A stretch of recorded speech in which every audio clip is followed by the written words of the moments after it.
What up, my fellow dorks? It is the Turtle Dork here with a new recap and review for Game of Thrones. This is episode 4, Sons of the Harpy. I didn't get the director. I'm sorry. I'll let you know in the next video. But episode 4, I'm the Turtle Dork. This is TheDiscoDork. Let's get into this. Jaime and Bronn on their way to Dorne. So this is them in the ship. They see I like the one moment again showing that connection between Jaime and Brienne when they see Tarth, and it reminds him of her, and I really can't wait for that reunion again, man. That's going to be cool to see. But then we get down into the conversation between Bronn and Jaime as far as like them going on this mission, and you can also see that Bronn knows a lot of the stuff with Jaime as far as like why he's going on this mission, who Marcella is in relation to him. So Bronn never comes off as somebody who's not in the know as far as not knowing what's going on. So I thought that was pretty cool to see that. Then we have Cersei and the High Sparrow as they serve justice to the sinners. Montage. Yeah, so it goes to what you were saying before, as far as like her plot to bring in the High Sparrow. Of course, that's going to blow up in her face, but she was using, because I didn't pick up on that she's going to be trying to use the High Sparrow to get back at the Tyrells. Yeah, and we see the beginning of this in this sequence here. They mentioned the Faith Militant, which is the army, that fights for the Sparrows, and so they're going around King's Landing and they're just serving justice, going into brothels, so basically we know that everything is going to end and lead towards Sir Loras.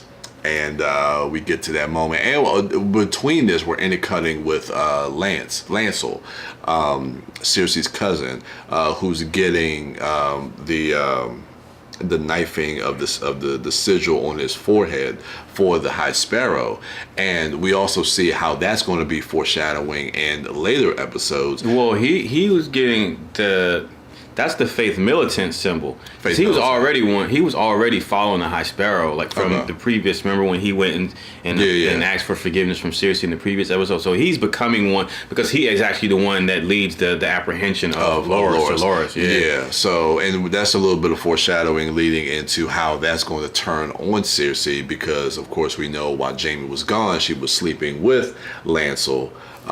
So that's going to be her sin, and so we're starting to see a lot of these seeds being planted, which I think is pretty cool. Of course, we have Marjorie, who now she's going to the king because she doesn't want her brother to be imprisoned in some cell, and so she's asking Tommen to do his kingly duties. And that's the one thing I noticed rewatching this sequence of events, especially with Tommen. He is a child, and you can definitely see that he's not, and everybody mentions him or regards him as being this soft kid. He's going to be a soft king. And you can just see that in just his timidness and the way he acts and responds to people, especially when he tries to go to the High Sept to talk to the High Sparrow, and he gets blocked by his men, and he says that he's praying at the moment, and so he goes back to Marjorie, and I don't know, it's very telling as far as like his character, and there's no fault of his own. I mean, he's a child, but yeah, I just thought that was that whole sequence of events was interesting to see that, to kind of see that play out. Melisandre tries to seduce Jon Snow. Man, this shit. Your girl, man. That's your girl, dog. First of all, she at Castle Black wearing a fucking. She ain't got shit on underneath that little skimpy. Yeah, I know. And it's like V-neck, low cut. Man. Anyway, so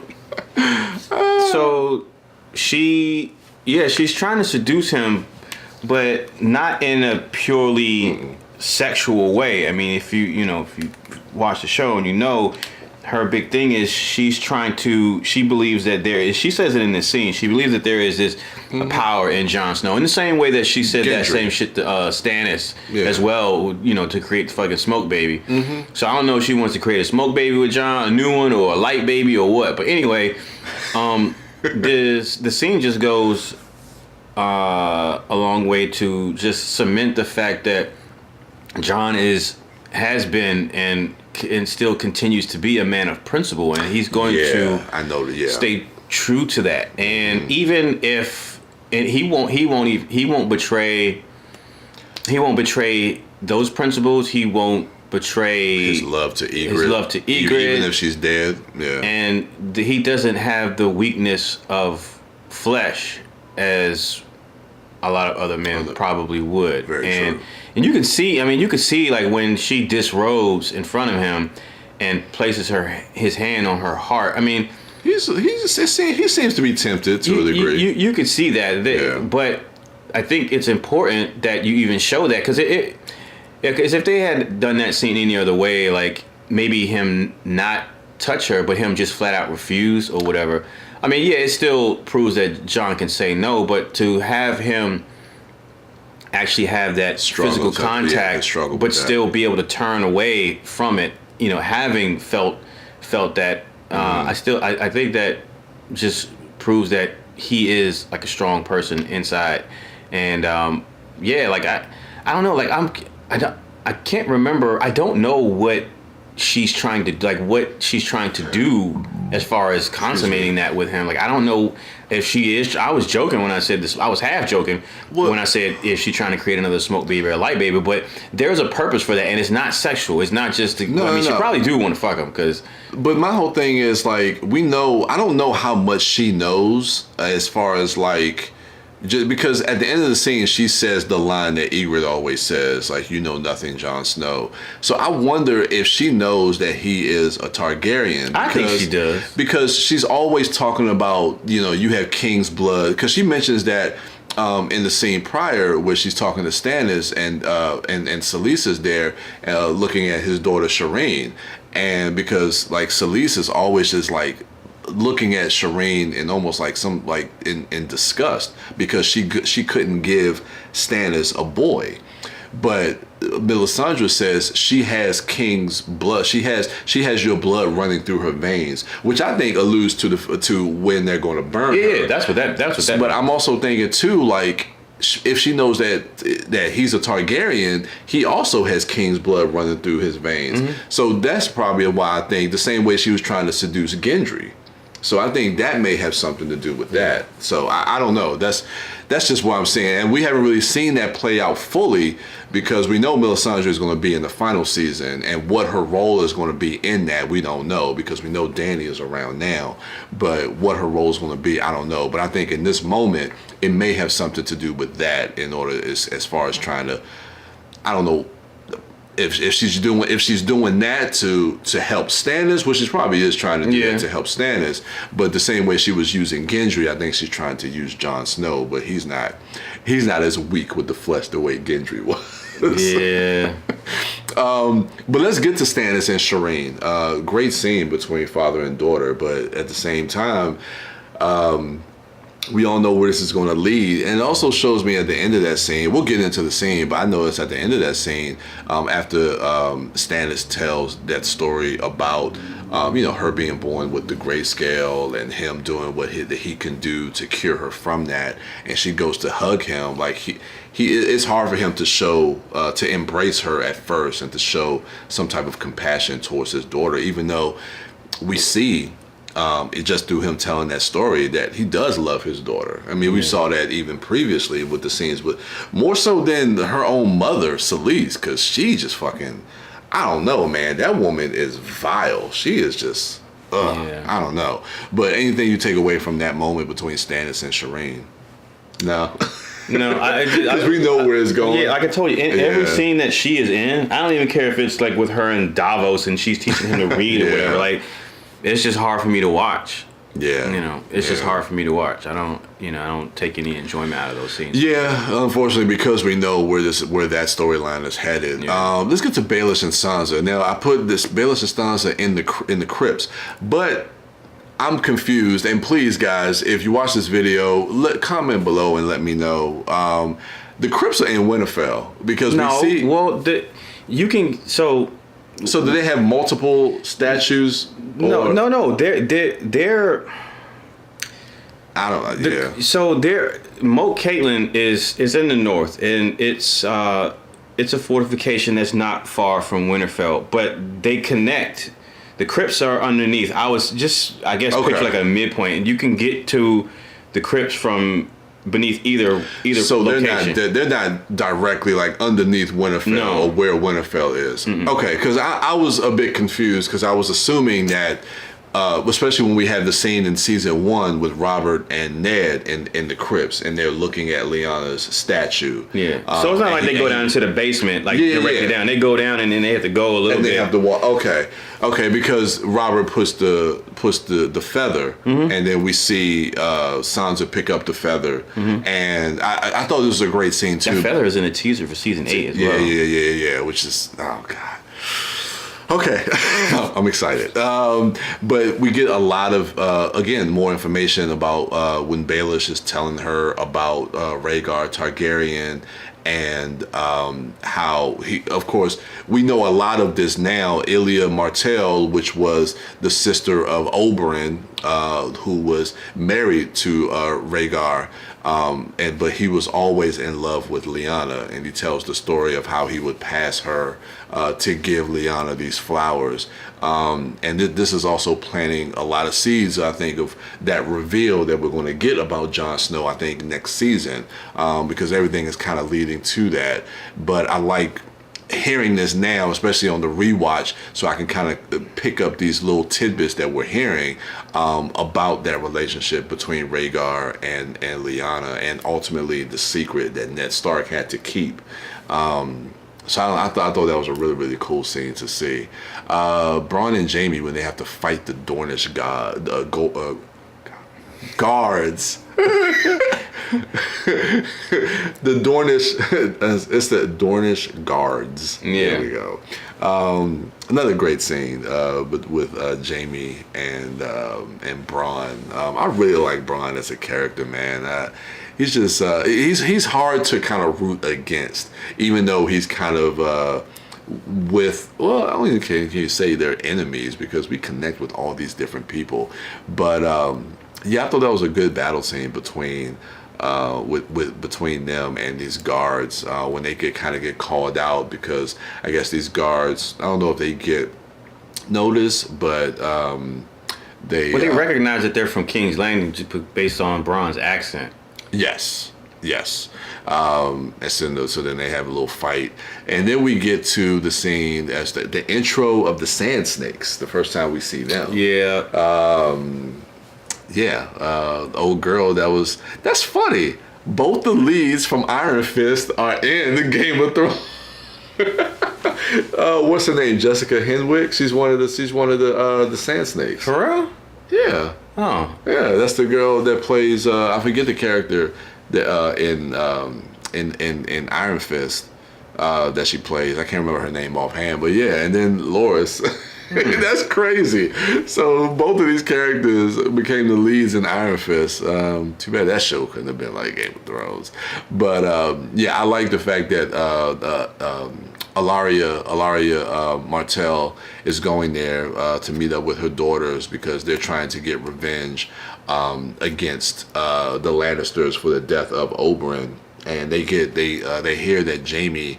They have the guy, I guess the captain or somebody that was on the ship. They have him buried in sand with his head exposed, and you have scorpions kind of snapping at his face and whatnot. And so they learn that he smuggled Jaime to Dorne, so they know that he's coming to try to take Marcella away. And in the previous scene with Jaime and Bronn warned him of that. Okay. Okay.